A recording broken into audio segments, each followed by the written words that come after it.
इस good morning दोस्तों, आज हम कवर करेंगे आज के कुछ करंट अफेयर्स जो कि कॉम्पिटिटिव एग्जाम के लिए बहुत ही महत्वपूर्ण है आपके। तो चलिए देखते हैं, शुरू करते हैं। पहला क्वेश्चन हमारे सामने आ गया है। तो क्या है, स्पेशल क्वालिटी स्कीम के तहत म्यूचुअल फंड्स को एक्सपोर्ट करने के लिए भारतीय रिजर्व बैंक ने क्या राशि रखी है। तो आपके सामने 4 ऑप्शन हैं, आपको चारों में से कोई एक ऑप्शन को चूज करना है। तो चलिए, आपको मिलते हैं 30 सेकेंड। इसका आंसर क्या हो सकता है? ए 50 करोड़ रुपए, बी 10 करोड़ रुपए, सी 1 लाख करोड़ और डी 5,000 करोड़ रुपए। तो क्या लगता है आपको? तो चलिए देखते हैं इसका आंसर क्या हो जाता है। तो इसका आंसर होगा ए, बिल्कुल सही इसका आंसर होगा ये। क्या है ये? तो देखते हैं। भारतीय रिजर्व बैंक आरबीआई ने 27 अप्रैल भारतीय रिजर्व बैंक आरबीआई ने 27 अप्रैल को 50 करोड़ रुपये 50 करोड़ रुपये के म्यूचुअल फंड एमएफ के लिए तरलता समर्थन की घोषणा की। 27 अप्रैल से शुरू होने वाली विशेष तरलता सुविधा योजना के तहत धनराशि को मंजूरी दी गई। फ्रैंकलिन टेम्पलन द्वारा 6 ऋण को कोषबंद करने और मोचन पर अनिश्चितकालीन रोक लगाने के लिए निर्णय के बाद आरबीआई द्वारा निर्णय लिया गया, बैंकों को केवल म्यूचुअल फंड की तरलता आवश्यकताओं को पूरा करने के लिए योजना के तहत लिए गए धन का उपयोग करना चाहिए। नियामक द्वारा कार्यवाही से निवेशकों में विश्वास बढ़ेगा। चलिए इसके बाद हम नेक्स्ट क्वेश्चन कर लेते हैं। तो ये दूसरा क्वेश्चन हमारे सामने आ गया है। क्या कहता है? तो एपीआई एवं दवा मध्यवर्तियों के विकास एवं विनिर्माण के लिए किस संस्थान ने LAXAI लाइफ साइंसेज के साथ भागीदारी की है?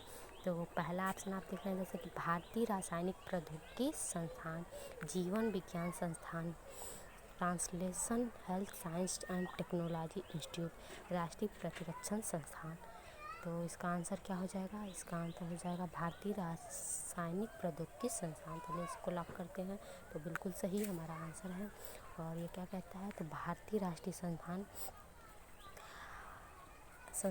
IICT, मतलब कि हैदराबाद। कहाँ पे? हैदराबाद।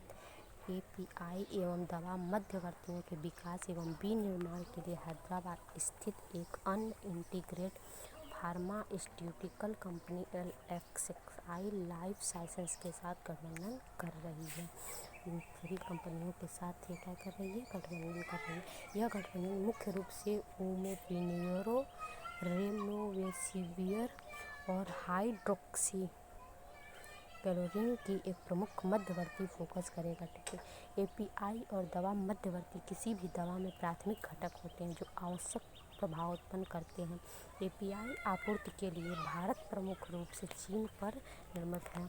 और इस ऐप के लिए जो भारत है वो किस पर निर्भर है?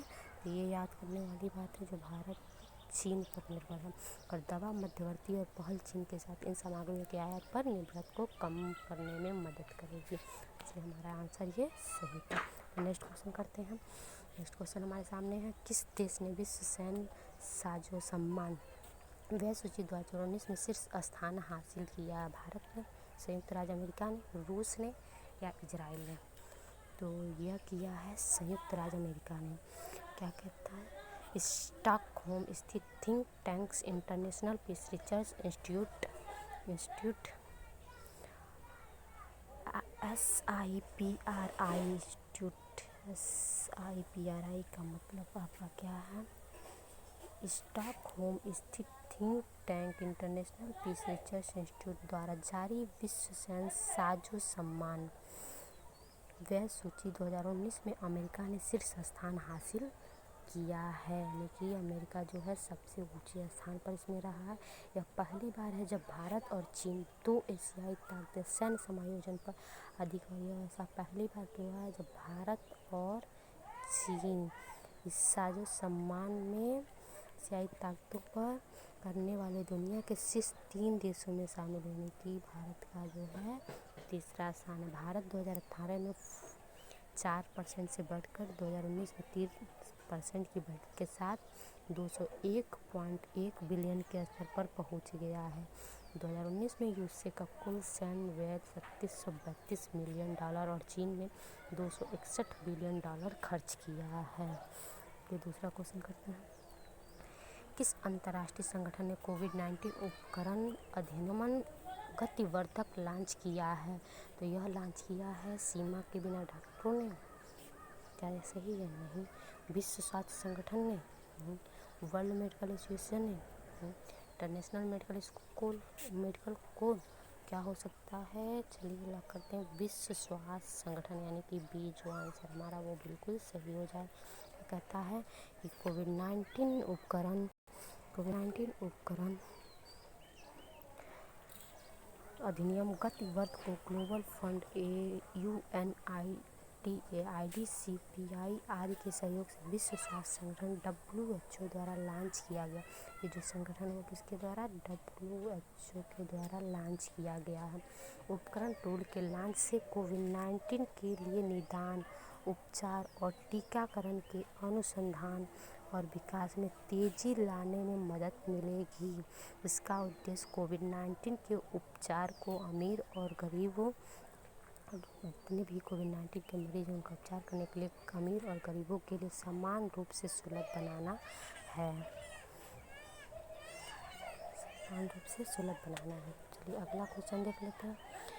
किस राज्य ने घर पर दवाओं के वितरण के लिए धन्वंतरी योजना शुरू की है? तो किस राज्य ने की है? सिक्किम ने, उत्तर प्रदेश ने,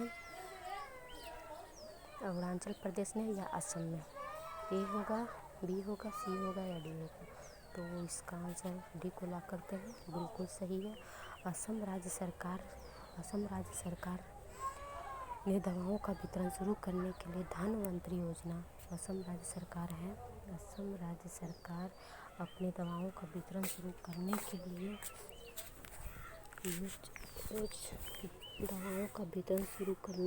धन्वंतरी योजना, यानी कि वो जो है ये दवाएं घर घर तक पहुंचाने के लिए इस योजना को शुरू किया, और जिसका नाम क्या है? धन्वंतरी योजना है। इस योजना के तहत व्यक्तियों को जिन दवाओं की आपूर्ति कम है और जो दवा जिले या राज्यों के 10 किलोमीटर के दायरे में है, 10 किलोमीटर के दायरे में उपलब्ध नहीं है का वितरण किया जाए। कि 10 किलोमीटर के अंदर ये जो दवाएं उपलब्ध नहीं हो पा रही है उनको उपलब्ध कराने के लिए ये धन्वंतरी योजना को प्राप्त की। दवाओं को प्राप्त करने के लिए व्यक्तियों को 104 पर कॉल करना होगा, दवा का नाम बताना, यानी कि आपको 104 नंबर डायल करके और दवा का नाम व्हाट्सएप के माध्यम से भी पर्चे भेजे जा सकते हैं, जिसके बाद आशा और बहुउद्देशीय कार्यकर्ताओं व्यक्तियों या उनके परिवार को दवाएं एकत्र करेंगे और वितरण करेंगे। यदि दवा की लागत 200 रुपये से कम है तो दवाएं मुफ्त में वितरित की जाएंगी, और अगर कीमत 200 रुपये से अधिक है तो ग्राहक को बिल का भुगतान करना होगा। सॉरी, माफ करिएगा डिस्टर्बेंस के लिए। चलिए अगला क्वेश्चन सॉल्व कर लेते हैं। कोविड-19 के लिए प्लाज्मा थेरेपी को सफलतापूर्वक लॉन्च करने वाला भारत का पहला अस्पताल कौन सा है? AIIMS Delhi, army base hospital Delhi, king George medical university, Jawaharlal Nehru अस्पताल। तो ये हो जाएगा किंग जॉर्ज मेडिकल यूनिवर्सिटी, बिल्कुल सही जवाब है। कहता है उत्तर प्रदेश की राजधानी लखनऊ के किंग जॉर्ज मेडिकल यूनिवर्सिटी में प्लाज्मा थेरेपी की पहली बार खुराक सफलतापूर्वक दी गई। प्लाज्मा थेरेपी की पहली खुराक 58 वर्षीय कोविड-19 रोगी को सफलतापूर्वक दी गई। कनाडा की एक महिला डॉक्टर ने यह प्लाज्मा दान किया है। प्लाज्मा थेरेपी में कोविड-19 से ठीक हुए व्यक्ति का रक्त, जो कि एंटीबॉडी में समृद्ध और या गंभीर रूप से बीमार लोगों के इलाज के लिए उपयोग किया जाता है। इसके तहत ठीक हो चुके लोगों के प्लाज्मा को मरीजों से ट्रांसफ्यूज किया जा सकता है। जो मरीज ठीक हुए हैं वे 3 हफ्ते बाद प्लाज्मा को दे सकते हैं, डोनेट कर सकते हैं। इस थेरेपी में एंटीबॉडी का उपयोग किया जाता है जो कि किसी वायरस या बैक्टीरिया के खिलाफ शरीर में बनता है। यह एंटीबॉडी कोविड-19 ठीक हो चुके मरीज के शरीर से निकालकर बीमार शरीर में डाल दिया जाता है। ये नेक्स्ट क्वेश्चन सॉल्व करते हैं। यह हमारा 7वां क्वेश्चन। किस तमिलनाडु हवाई अड्डे को 3 स्तरीय अपग्रेड किया गया है? Salem airport, Thoothukudi airport, Puducherry airport, मुद्दे हवाई अड्डा। ABCD में से कौन सा आंसर हो जाएगा? चलिए देखते हैं, इसका आंसर लॉक करते हैं बी। तो सही है। क्या क्या कहता है?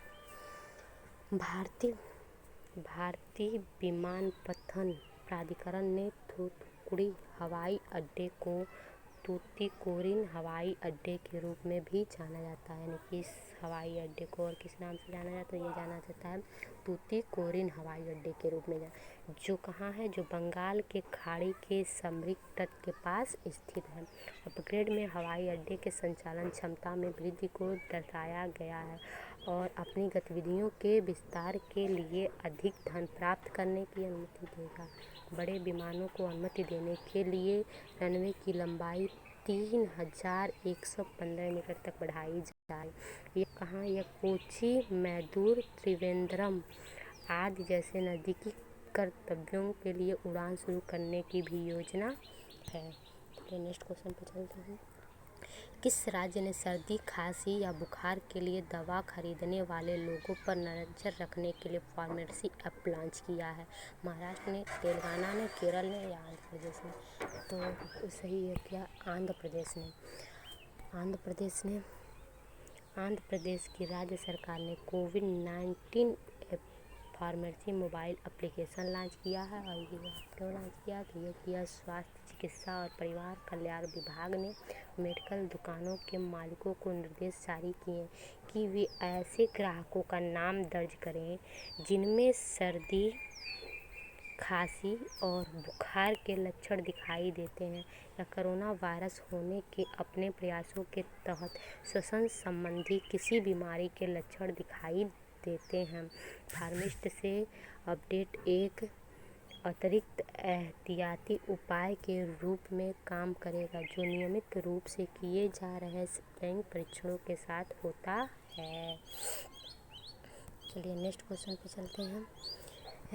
रूहद्वार क्या है? कम लागत वाला वेंटिलेटर है या पंजाब द्वारा शुरू की गई कोई योजना है या कोविड-19 को समर्पित अस्पताल या जम्मू कश्मीर में एक स्थान है? तो यह क्या है? यह कम लागत वाला वेंटिलेटर बिल्कुल सही है। कम लागत वाला वेंटिलेटर है। ये ITI बॉम्बे, NIT श्रीनगर और Islamic university of science and technology Awantipora, Pulwama, Jammu और कश्मीर के इंजीनियरिंग छात्रों की एक टीम रचनात्मक व्यक्तियों का एक समूह है जो वेंटिलेटर की आवश्यकता संबंधी समस्या को हल करने के लिए सामने आया। इस टीम ने स्थानीय स्तर पर उपलब्ध सामग्रियों का उपयोग करते हुए कम लागत वाला वेंटिलेटर बनाया। टीम ने इसका रूहदार वेंटिलेटर नाम दिया। इसका नाम क्या दिया है? रूहदार। IUCST के डिजाइनर इनोवेशन सेंटर DIC से सहायता ली गई है। प्रोटोटाइप की लागत लगभग 10,000 रुपये है, परंतु बड़े पैमाने पर उत्पादित होने पर और काफ़ी कम होगा। वेंटिलेटर बुनियादी मानकों पर नियंत्रण प्राप्त कर सकता है, जैसे ब्रेस्ट प्रति मिनट श्वसन अनुपात, जारी मात्रा और उसके संचालन के दौरान लगातार दबाव की निगरानी। इस परियोजना की अध्यक्षता औद्योगिक डिजाइन केंद्र IIT बॉम्बे के प्रथम वर्ष के जो छात्र हैं जुल्कारनैन और अन्य 2 सदस्य PS शोएब और आसिफ शाह और शंकर नेहवी ने की थी। चलिए ये हमारा आज का लास्ट क्वेश्चन है, देख लेते हैं क्या कह रहा है। विश्व पशु चिकित्सा दिवस 2020 का विषय क्या था? तो सतत विकास में पशु चिकित्सा की भूमिका, रोगाणुरोधी प्रतिरोध जागरूकता से अनुयोजन तक पशु और मानव संस्थान में सुधार के लिए पर्यावरण संरक्षण एक स्वास्थ्य ध्यान से सतत शिक्षा। तो इसका आंसर ABCD क्या हो जाएगा? C हो जाएगा। बिल्कुल सही है। लेते हैं ये क्या कहता है। तो ये कह रहा है विश्व पशु चिकित्सा दिवस 2020 का विषय पशु और मानव स्वास्थ्य में सुधार के लिए पर्यावरण संरक्षण है। विश्व पशु चिकित्सा दिवस प्रतिवर्ष कब मनाया था? 25 अप्रैल को मनाया जाता और इसकी विश्व पशु चिकित्सा संघ WBA द्वारा शुरुआत की गई थी। यह दिन पशु चिकित्सकों द्वारा पशु स्वास्थ्य के प्रति योगदान को सम्मानित करने के लिए दिन मनाया जाता। पहली बार विश्व पशु चिकित्सा दिवस 2001 में पहली बार कब मनाया गया था? 2001 में मनाया गया था। 2011 की विश्व पशु चिकित्सा के वर्ष के रूप में मनाया गया था। इस दिन विश्व पशु चिकित्सा संघ और हेल्थ फॉर एनिमल्स संगठन विश्व पशु चिकित्सा दिवस पुरस्कार और पशु चिकित्सा को $25,2500 का नगद पुरस्कार देता है। चलिए इसी के साथ सेशन को ख़त्म करते हैं। कल फिर मिलेंगे कुछ नए क्वेश्चन के साथ। अगर वीडियो आपको अच्छी लगी हो तो चैनल को सब्सक्राइब और लाइक करना ना भूलें। धन्यवाद।